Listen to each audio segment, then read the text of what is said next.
आज की नारी सिर्फ घर परिवार की ही नहीं बल्कि देश की तरक्की की भी पहचान है और इन्हीं मेहनती महिलाओं की शक्ति है नई श्रम संहिता। ನನ್ನ ಹೆಸರು ದೀಪಿಕಾ ಅಂತ. ನಾನು ಕಾಂಟ್ರಾಕ್ಟ್ ಬೇಸ್ ಅಲ್ಲಿ ವರ್ಕ್ ಮಾಡ್ತಾ ಇದ್ದೀನಿ. ಈಗ ಲೇಬರ್ ಕೋಡ್ ಬಂದಿರೋ ರೂಲ್ಸ್ ಪ್ರಕಾರ ನನಗೆ ಬೆನಿಫಿಟ್ಸ್ ಇದೆ ಅಂತ ಅನಿಸ್ತಿದೆ. ಅಂಡ್ ಇವಾಗ ಫಸ್ಟ್ ಬಂದು ಅಪಾಯಿಂಟ್ಮೆಂಟ್ ಲೆಟರ್ ಇಶ್ಯೂ ಮಾಡಬೇಕು ಅಂತ ಹೇಳಿದ್ದಾರೆ. ಅಪಾಯಿಂಟ್ಮೆಂಟ್ ಲೆಟರ್ ಇಶ್ಯೂ ಮಾಡೋದ್ರಿಂದ ನಮಗೂ ಕೆಲಸದೊಂದು ಕನ್ಫರ್ಮೇಶನ್ ಇರುತ್ತೆ. ಮತ್ತೆ ಪೇಮೆಂಟ್ 7ನೇ ತಾರೀಕು ಒಳಗಡೆ ಪೇಮೆಂಟ್ ಮಾಡೋದ್ರಿಂದ ನಮ್ಮ ಎಷ್ಟು ಇದು ಪ್ರಾಬ್ಲಮ್ಸ್ ಎಲ್ಲ ಈಸಿಯಾಗಿ ಸಾಲ್ವ್ ಆಗುತ್ತೆ. ಪ್ಲಸ್ ಏನಂದ್ರೆ ಈಗ 40 ಇಯರ್ಸ್ ಆದ್ಮೇಲೆ ಹೆಲ್ತ್ ಬೆನಿಫಿಟ್ಸ್ ಕೊಟ್ಟಿದ್ದಾರೆ. ಅದು ಲೇಡೀಸ್ಗೆ ಬಹಳ ಉಪಯೋಗ ಆಗುತ್ತೆ. ಫಸ್ಟ್ ಎಲ್ಲ ಇದು ಯಾವ ಫೆಸಿಲಿಟೀಸ್ ಇರಲಿಲ್ಲ.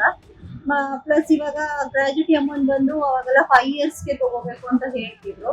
ಈಗ 1 ಇಯರ್ಗೆ ಬರುತ್ತೆ ಅಂತ ಹೇಳ್ತಾ ಇದ್ದಾರೆ. ಇದು ನಮಗೆ ಹೆಲ್ಪ್ ಆಗುತ್ತೆ ಅಂತ ನಾವು ಅನ್ಕೊಂಡಿದ್ದೀವಿ. ಮತ್ತೆ ನೈಟ್ ಶಿಫ್ಟ್ ಬಂದು ಮುಂಚೆ ಎಲ್ಲ ನೈಟ್ ಶಿಫ್ಟ್ ಲೇಡೀಸ್ ಇರಲಿಲ್ಲ. ಅವಾಗೆಲ್ಲ ಪೇಮೆಂಟ್ ಕಮ್ಮಿ ಬರ್ತಾ ಇತ್ತು ಡೇ ಶಿಫ್ಟ್ ಇಂದ. ಈಗ ನೈಟ್ ಶಿಫ್ಟ್ ಇರೋದ್ರಿಂದ ಲೇಡೀಸ್ಗೆ ಜಾಸ್ತಿ ಪೇಮೆಂಟ್ ಬರುತ್ತೆ. ಇದರಿಂದ ನಮಗೆ ಬಹಳ ಉಪಯೋಗ ಇದೆ ಅಂತ ನಾನು ಅನ್ಕೊಂಡಿದ್ದೀನಿ. ನೋಡೋಣ ಏನೇನು ಬೆನಿಫಿಟ್ಸ್ ಇರುತ್ತೆ ನೋಡೋಣ.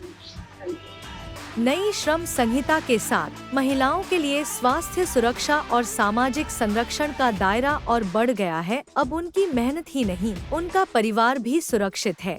ನಮಸ್ಕಾರ, ನನ್ನ ಹೆಸರು ರಶ್ಮಿ ಅಂತ. ಶ್ರೀ ವಿನಾಯಕ ಎಂಟರ್ಪ್ರೈಸಸ್ ಅಲ್ಲಿ ವರ್ಕ್ ಮಾಡ್ತಾ ಇದ್ದೀನಿ. ತುಂಬಾ ಅನುಕೂಲ ಆಗ್ತಾ ಇದೆ. ಮೊದಲಾಗಿ ಎಲ್ಲರಿಗೂ ಅಪಾಯಿಂಟ್ಮೆಂಟ್ ಲೆಟರ್ ಕೊಡೋದು, ಮತ್ತೆ ಇಮೇಲ್ ಅಲ್ಲಿ ಓವರ್ ಟೈಮ್ ವರ್ಕ್ ಮಾಡಿದ್ರು ಕೂಡ ಕನ್ಸೆಂಟ್ ತಗೊಂಡು ಅವ್ರಿಗೆ ಡಬಲ್ ವೇಜಸ್ ಕೊಡೋದು.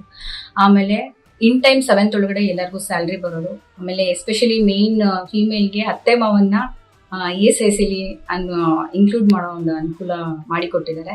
ಇದರಿಂದ ನಮ್ಮ ಎಲ್ಲಾ ವರ್ಕ್ ಫೋರ್ಸ್ಗೂ ಇನ್ಕ್ಲೂಡಿಂಗ್ ಹೌಸ್ ಕೀಪಿಂಗ್ ಇಂದ ಹಿಡಿದು ಹೈಲಿ ಸ್ಕಿಲ್ಡ್ ಅವ್ರಿಗೂ ಎಲ್ಲರಿಗೂ ಅನುಕೂಲ ಆಗಿದೆ.